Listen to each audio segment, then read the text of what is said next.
alunos, olá alunas, sejam mais uma vez bem-vindos ao Se Liga na Educação. Eu sou a Débora, professora de Química, e hoje nós vamos finalizar a nossa aula de Eletroquímica. Bom, na aula de hoje nós vamos trabalhar com o tema de eletrólise. Então, nós já tivemos 4 encontros e neles nós vimos sobre o NOx, sobre como as pilhas e as baterias funcionam, trabalhamos exclusivamente com a pilha de Daniel e hoje nós vamos trabalhar com o processo inverso à pilha, que é o processo de eletrólise. Os nossos objetivos da aula de hoje vai ser então compreender de forma básica como que uma eletrólise funciona. Vamos tentar entender e diferenciar o tipo de eletrólise ígnea e eletrólise aquosa. Mas antes de começarmos, vamos para aquele momentozinho como eu aprendo? É importante, e eu gostaria muito de ressaltar isso, a respeito do sono. Eu já falei isso em outras aulas, mas hoje eu queria reforçar a respeito disso. Como é importante o sono no processo de ensino e aprendizagem. Então, além de, quando você dorme bem, você ter esse... como que fala, um despertar maior, né? Estar mais propenso a aprender, né? A assimilar coisas novas, o nosso cérebro é como se fosse compartimentos. E quando nós dormimos, nós temos a capacidade de transmitir de um compartimento para o outro. Então, no nosso cérebro nós temos, vamos supor, vou falar de forma mais simplificada, a caixinha de curto prazo e a caixinha de longo prazo. O que são essas caixinhas? Na caixinha de curto prazo estão aqueles conhecimentos ou situações que, com o tempo, o cérebro entende que ele não é tão importante e vai se perder, ou seja, curto prazo. No entanto, na caixinha de longo prazo, tem todo aquele conhecimento, todas aquelas atitudes, ações que nós fazemos no decorrer de toda a nossa vida, ou seja, ela permanece a longo prazo. Levando isso para o conhecimento, quando estudamos e estamos aprendendo algo novo, ela fica ali na caixinha de curto prazo. Quando nós dormimos, é possível então transmitir aquele conhecimento, armazenar, melhor dizendo, aquele conhecimento de curto prazo para longo prazo. Então, dentro, por exemplo, da neurociência, nós trabalhamos que você aprende mesmo uma situação ou um conteúdo quando esse conhecimento está arquivado em longo prazo. E é muito importante o sono, porque é justamente através dele onde nós vamos conseguir passar esses conteúdos, esses conhecimentos na caixinha de curto prazo para a caixinha de longo prazo. Legal, né? Então, aí fica a dica a respeito do sono, como algo importante para o nosso aprendizado. Bom, dando continuidade aqui no nosso tema de eletrólise. Então, recapitulando, eletrólise faz parte das reações de oxirredução. Então, são reações onde acontece tanto o fenômeno de oxidação quanto o fenômeno de redução. E nós temos aí 2 tipos, de reações de oxirredução, aquelas que são espontâneas e aquelas que são forçadas a acontecer, aquelas que não são espontâneas. Para a gente poder fazer uma diferenciação de um para o outro, de forma mais simplificada, nós temos espontâneo a pilha, não espontâneo a eletrólise. O DDP, a diferença de potencial da pilha, é sempre positivo, porque eu estou fornecendo energia. A minha reação está fornecendo energia. No entanto, no não espontâneo, na eletrólise, como nós vamos ver, nós vamos fornecer energia para que essa reação aconteça. Então, é importante você perceber que o DDP dela vai dar negativo. Então, se você está fazendo um cálculo de DDP de uma reação e ela der negativo, quer dizer que aquela reação não acontece de forma espontânea na natureza. Você precisa fornecer energia para ela acontecer, ok? Vamos lá. O que é eletrólise, afinal de contas? Então, a eletrólise é um processo não espontâneo de descarga de íons, no qual, à custa de energia elétrica, o cátion recebe elétrons e o ânion doa elétrons, para que ambos fiquem com a energia química acumulada. Então, olha só. Lembra que cátion e ânion, cátion, quando eu perco elétron, e ânion, quando eu ganho elétron. Então, esses elementos, eles já têm uma capacidade de doar e receber elétrons. Só que vocês vão ver de uma forma mais simplificada na eletrólise que nós vamos fazer o sentido inverso a essa capacidade que o elemento tem. Vamos lá. Outra coisa importante que nós não trabalhamos na pilha é os tipos de eletrodo. Na pilha nós trabalhamos eletrodos de zinco, eletrodos de cobre, então nós tínhamos o eletrodo que era consumido e um eletrodo onde era depositada uma massa sobre ele. Aqui, na verdade, tanto no processo de pilha quanto no processo de eletrólise, nós temos dois tipos de eletrodos, aqueles que participam da reação e aqueles que não participam da reação. Os eletrodos inertes são aqueles que não participam da reação. Neles, o que vai acontecer? Vai simplesmente passar a corrente elétrica. Agora, quando nós temos eletrodos ativos, são eletrodos onde eu tenho sim a participação ali com a reação química. Exemplo, na pilha, quando nós estávamos falando sobre o eletrodo de zinco e ele era corroído, liberando zinco 2+. Então, observe que ele era ativo na reação, enquanto que um eletrodo inerte, ele não seria corroído, ok? E aí, mais uma questão.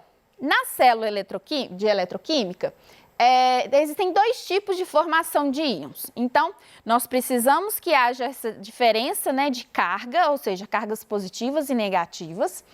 Mas como formar essas cargas? Nós temos dois jeitos. Um, pela fusão e o outro pela dissociação ou ionização em água. Então, vamos por partes. O que seria, então, uma fusão? Quando eu tenho compostos iônicos, como, por exemplo, cloreto de sódio, quando eu aqueço ele a altas temperaturas, eu consigo transformar ele de sólido para o líquido. Como se trata de um composto iônico, a passagem do sólido para o líquido representa a quebra das ligações entre esses cátions e ânions. Logo, vai ter cargas positivas e cargas negativas.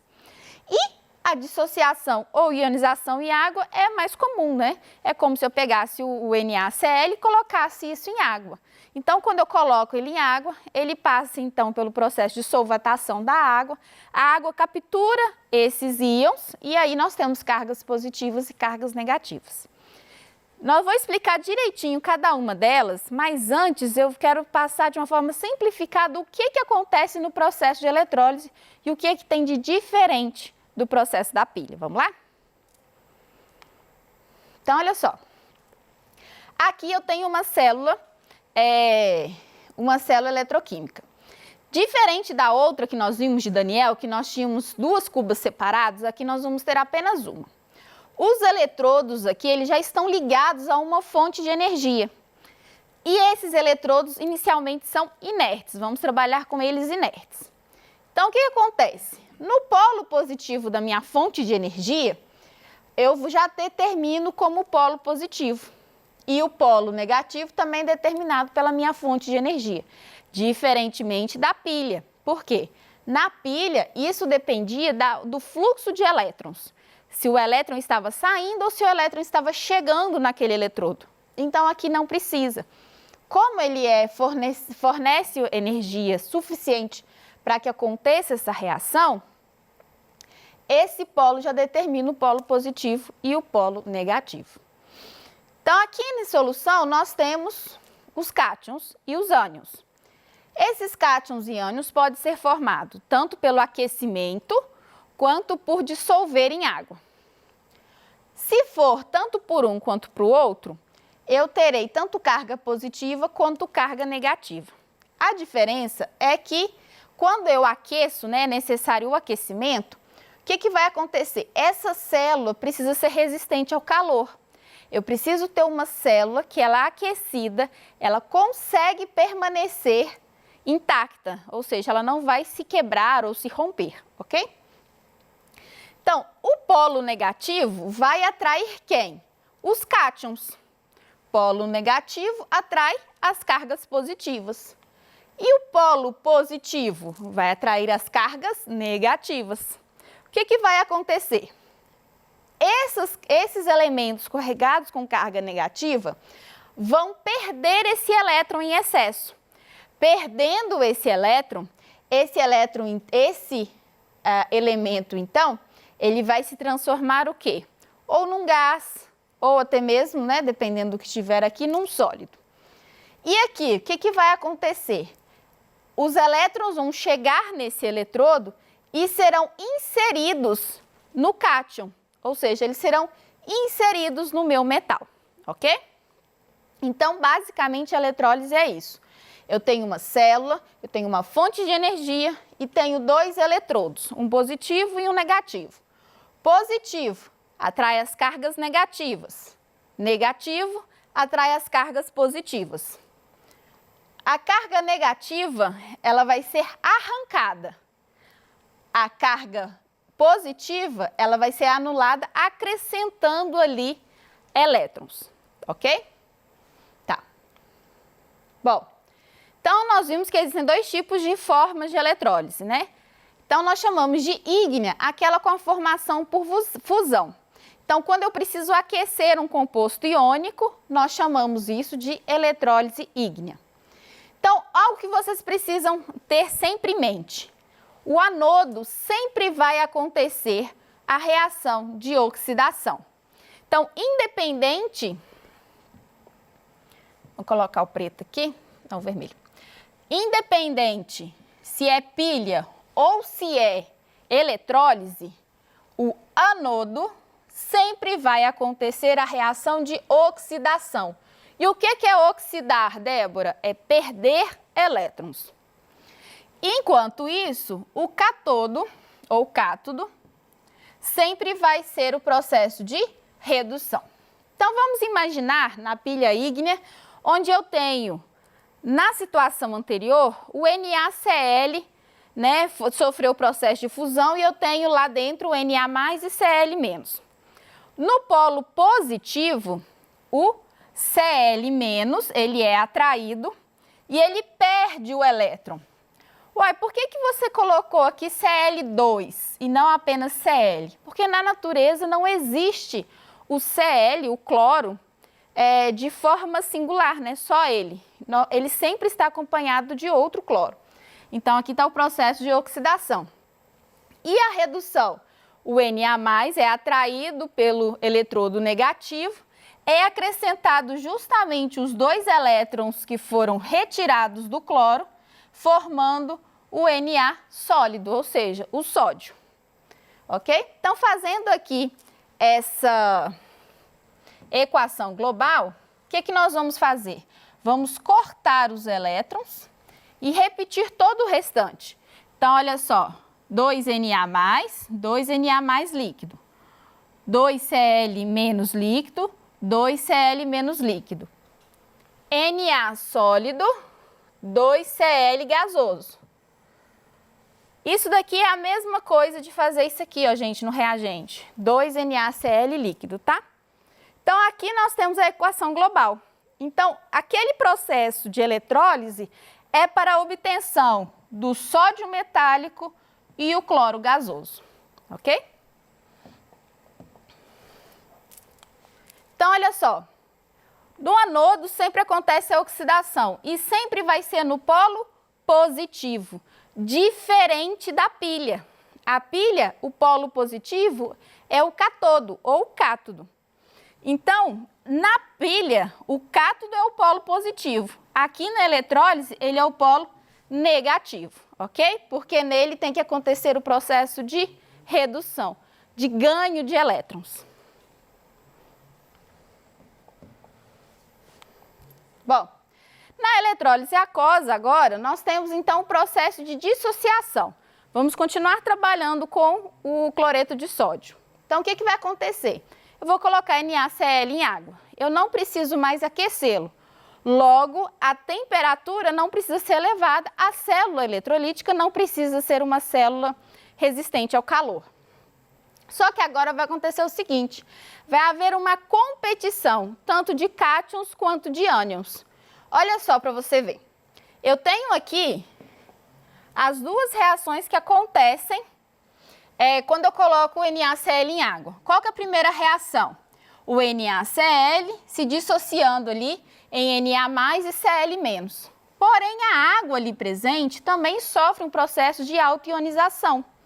Então, a própria molécula de água forma H+ e OH-. E aí, qual deles que vai ser atraído pelo eletrodo negativo?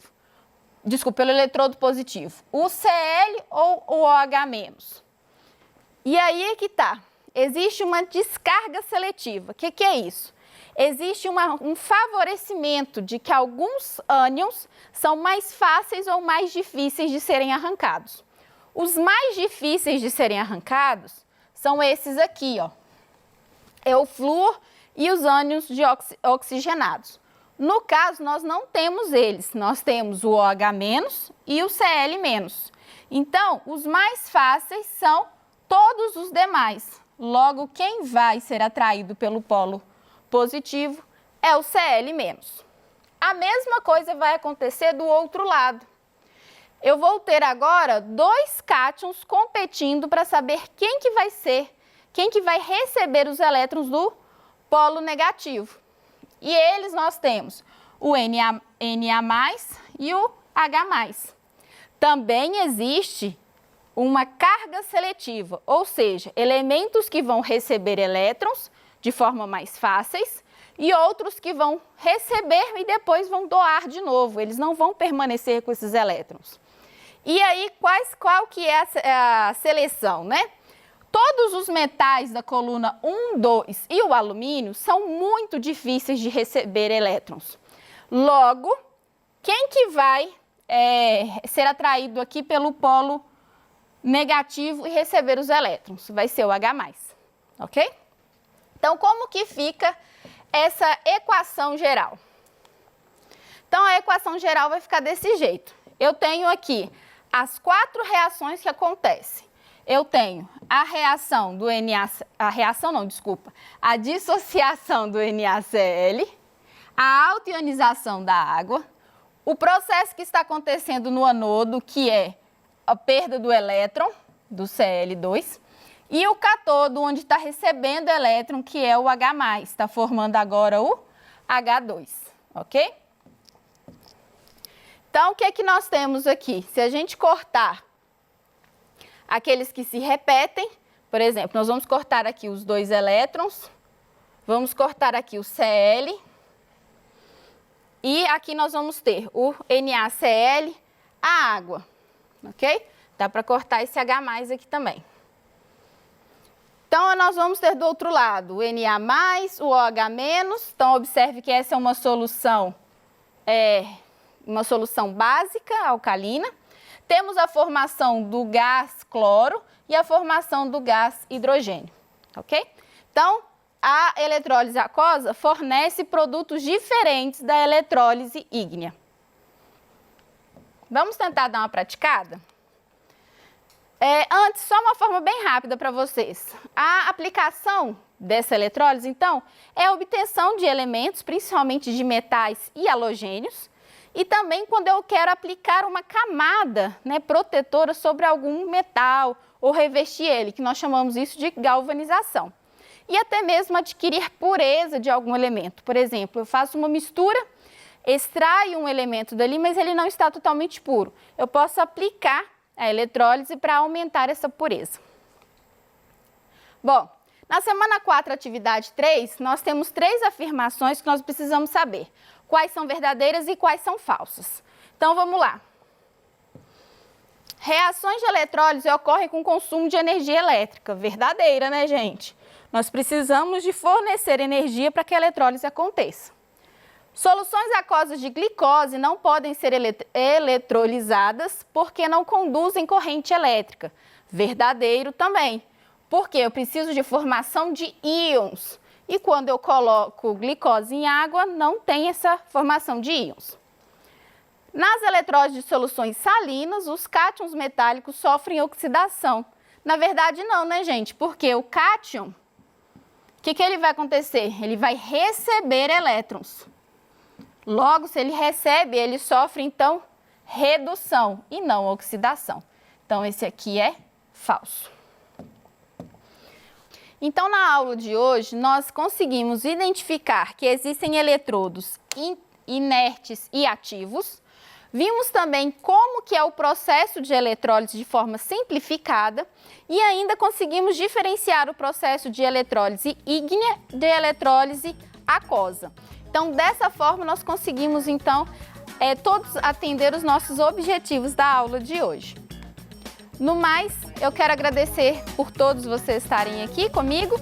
Um grande abraço virtual e até a próxima aula.